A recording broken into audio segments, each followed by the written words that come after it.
அங்கே போகலாமா? போயிட்டு சொல்லிக்கிட்டு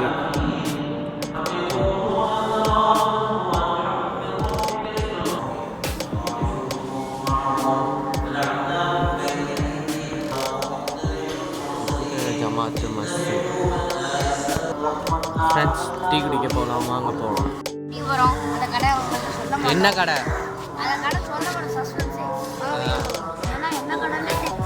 ஃப்ரெண்ட்ஸ் கிளைமேட்டை பாருங்க ஃப்ரெண்ட்ஸ். இன்றைக்கி நம்ம வந்து டீ குடிச்சிட்டு ஒரு ரவுண்ட்ஸ் அடிச்சுட்டு அங்கே வீட்டுக்கு கிளம்புவோம். நாளைக்கு ஜிம்மா இருக்கு. இன்னைக்கு ஜிம்மா இருக்கு. நம்ம இன்னைக்கு ஜிம்மாவுக்கு ஒரு வீடியோ போட்டுருவோம். வாங்க, பாய் பாய்.